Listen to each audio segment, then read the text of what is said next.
जय श्री कृष्ण, राधे राधे। श्री हरिदास। मेरा गला बहुत बैठ गया है कल की वजह से, और हमने पहले की थी लाला के लिए सारी उसकी पायलों की शॉपिंग। ये वो पोशाक और पायल है जो हमारी तरफ से जा रही हैं, वो मैं आपको दर्शन करा रही हूँ। बांसुरी भी उसकी ले ली गई है, और लाला ने एक नहीं दो पोशाकें धारण करेंगे। दूसरी पोशाक की मैं वीडियो इसलिए नहीं बना रही क्योंकि वो पोशाक की डायरेक्ट मैं आपको बताऊंगी। उसका रेड बॉर्डर है और येलो में पोशाक होगी वो भी। तो ये दोनों ही पोशाक जो है धारण करने के लिए हम निकल गए। वृंदावन पहुंचकर हमने सारी सेवाएं ली, क्योंकि सारी सेवाओं के वीडियोस बनाना बहुत टफ था। समय है नहीं, बहुत सुबह सुबह हमें निकलना पड़ता है। और आगे हम पहुंच चुके हैं बिहारी जी के मंदिर में, और यहाँ पर हमने सारी सेवाएं हमारे बिहारी जी के चरणों में अर्पित की। और उसके बाद हमको वहाँ से निकलना था। अब ये तो प्रभु की इच्छा है कि वो कब क्या धारण करेंगे। हमारा जो कर्म था वो हमने किया। उसके बाद हम निकल गए बाहर, और यहाँ से सेवा देते हुए देखिए, ये शॉट्स लेना भी बहुत टफ होता है। भीड़ इतनी है कि मैं आपको बता नहीं सकती हूँ। 2-2 घंटे तो भीड़ से निकलने में लग गए। उसके बाद अभी तो बहुत कुछ बाकी था। लाला को हमें श्रृंगार भी सेम मैचिंग में देना था, तो अब एकदम हम तो तैयार नहीं कर सकते थे। हमने रेडीमेड में ही कुछ श्रृंगार जो है प्रभु के लिए लिए। तो ये गोल्डन में और रेड और मैचिंग में था, थोड़ा फिरोज़ी हमने श्रृंगार लिया लाला के लिए। फिर उसके बाद हमें पुरानी भक्त मिल गई और उन्होंने हमें पहचान लिया, और उन्होंने इतना सारा प्यार किया। इनमें से है एक ममता जी, दोनों ही भक्त बहुत प्यारी हैं। और उसके बाद हमको लाला को चढ़ाना था छत्र। अब छत्र चढ़ाना भी ये प्रभु की ही इच्छा थी। हम छत्र लेने गए, और उसके बाद छत्र लेकर हमें पुनः जाना पड़ेगा बिहारी जी के मंदिर, लेकिन हमको एक जगह ही सब रखना पड़ा।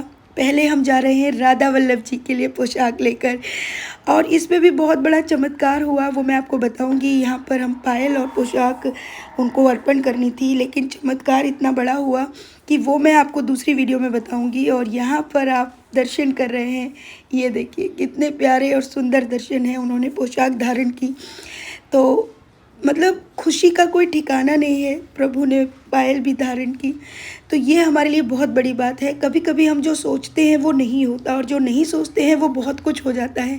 ऐसा ही कल हमारे साथ हुआ, तो वो मैं आपको बाद में वीडियोस में बताऊंगी। और इस तरह से हम यहाँ पर ये सारी सेवा करते हुए इतने प्रसन्न हो रहे थे, इतने खुश हो रहे थे कि शब्दों में बयान नहीं कर सकते। अंधेरा बढ़ता जा रहा था, क्योंकि कार्य अभी काफ़ी कुछ बाकी थे, क्योंकि एक एक चीज़ को दिखा पाना तो मेरे हाथ में नहीं है। तभी फिर एक प्यारा सा भक्त हमको मिल गया, उसके पेरेंट्स, फिर प्यारी सी सखी, अनंत भक्त कल जो है मिले। उन्होंने पहचाना, इतना सारा प्यार दिया। मैंने सभी को बहुत आशीष दी है मेरे लाला लाली की तरफ से। प्यारा सा छोटा सा कन्हैया भी मिल गया।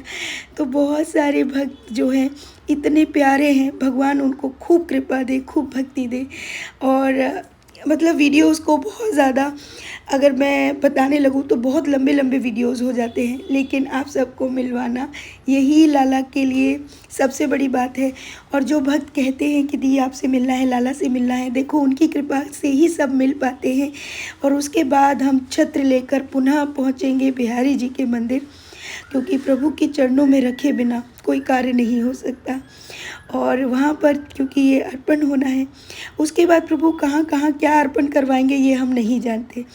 उसके बाद हम करते करते बिहारी जी के मंदिर पुनः पहुँच गए हैं, और यहाँ पर आप भी आ रहे हैं। ये लीजिए, बिहारी जी के मंदिर हम आ गए हैं।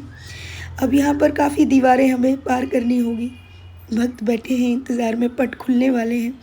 पट खुलने से पहले ही हमें ये अंदर पहुंचाना है, और वीडियोस बनाना बहुत टफ होता है, तो उसकी तो आप कल्पना भी ना करें तो बहुत बहुत सारी चीज़ें।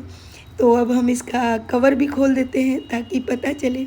और पोशाक 2 थी, तो 2 जगह पे अर्पण होनी थी, एक बिहारी जी की और एक दूसरे लाला के पास, तो और राधा वल्लभ जी के पास भी। तो ये सारी सेवाएं इस प्रकार सब एकदम से ऐसे हो रहा था जैसे कोई शक्ति चल रही है, अनंत शक्ति, मतलब होती जा रही है, हमें पता ही नहीं चल रहा था। दिल्ली दर्शन के बाद हम जो है आगे बढ़े। आगे बढ़ने के बाद अब हमें पहुंचना था, अब देखिए अचानक से हम पहुंचे अष्ट सखी मंदिर, और यहाँ पहुंचकर और पता नहीं प्रभु की कैसी कृपा हुई कि आज प्रथम बार हमारे रास्ते में ही अष्टसखी मंदिर पड़ा और अंदर से ही ऐसा लगा जैसे आवाज़ दी और हम फटाफट ऊपर जाने लगे। और जब मैंने वहाँ की भव्यता देखी, मैं देखती रह गई। इतना सुंदर, इतना आनंद, आहा! ऐसे लग रहा था जैसे सारी सखियाँ बोल रही हो जल्दी से आओ। और हम लोग जब वहाँ गए, बहुत बहुत बहुत सुंदर मंदिर, बहुत सुंदर भव्यता, बहुत प्यारा, सब कुछ ऐसे लग रहा था सब हमारा है। मतलब सारा घर ये हमारा है। हम जिस में मंदिर में प्रवेश कर रहे थे, वैसी ही ध्वनि, वैसा ही प्रतीत हो रहा था जैसे हम अपने घर में आए हैं। यही हमारा घर है। और आपको पता है मैं हमेशा हर चीज़ एक्स्ट्रा में रखती हूँ। हमें नहीं पता था कि हम इस मंदिर में जाएंगे, लेकिन मैंने पहले ही कहा था कि मैं एक्स्ट्रा में 3-4 पायल लेके जाऊँगी कि चाहे मुझे जो भी भाव दे, चाहे वो बालिका या अम्मा, मतलब जो बेस्ट भाव मुझे मिलेगा मैं वो करूँगी। लेकिन प्रभु के ही भाव इतने अधिक थे कि यहाँ पर ये जो सेकंड नंबर में आप लाडो देख रहे हैं, यही सुदेवी जी है। और उन्होंने इतना सुंदर भाव दिया जैसे कि प्रिया प्रीतम को कुछ दो। तो जैसे ही मतलब मैं आपको क्या बताऊँ, तो मैंने पायल निकाली क्योंकि मेरे पास हमेशा एक्स्ट्रा में मैंने रखी हुई थी, क्योंकि अक्षय तृतीया का समय था। और वो पायल ली और प्रिया प्रीतम के लिए अर्पण की। और आपको मैं ये भी बता दूँ कि जब प्रिया प्रीतम को अर्पण की तो हमारे मन में कोई कोई मतलब कुछ भी ऐसा भाव नहीं आता। मतलब पता नहीं ये सब कैसे होता है, सब अपने आप स्वाभाविक और अपने आप होता चला जाता है, जो हम सोचते भी नहीं हैं। और वहाँ जाकर जब हमने उनको वो अर्पण किया तो मैंने सिर्फ इतना ही आग्रह किया कि आप उनके चरणों में रख दीजिए, बहुत है। क्योंकि तो उन्होंने कहा कि आपकी जो ये सेवा है, ये हम अक्षय तृतीया को धारण कराएंगे। आहा हा! मेरी आत्मा इतनी खुश हुई। मैंने कहा प्रभु, हमने तो ये सोचा ही नहीं, कैसा पुण्य किया हमने इस जीवन में, जो हम सोच भी नहीं पाते। और प्रभु हमें इतना आनंद देते हैं। ये करते करते शाम पूरी रात हो चुकी है और रात होते होते हमारा पूरी सेवा, मतलब हम जो वृंदावन में कर सकते थे वो कर दी। अब बची है बरसाने की और हमारे घर की। तो घर की सेवा तो हम आज करेंगे, हम घर में ही हैं अब, और आपके लिए मैंने ये वीडियो बनाया है। साथ ही और एक और बहुत बड़ा चमत्कार हुआ कि जितनी सखियाँ थी और जितनी लाडो थी, इन्होंने वही चुनरियाँ धारण कर रखी थी जो हम 8 गाँवों में जाकर चुनरियाँ अर्पित करके आए थे। आप देख सकते हो कि वही चुनरियाँ हैं। जिन भक्तों ने हमारी वीडियोस देखी होंगी, वो सारी अष्ट सखियाँ वही चुनरियाँ लाल वाली ओढ़ के बैठी हुई थी। तो ये सब क्या है, ये प्रभु ही जानते हैं। वो हमें इतना आनंद दे रहे थे। और अक्षय तृतीया 23 की है। तो नेक्स्ट वीक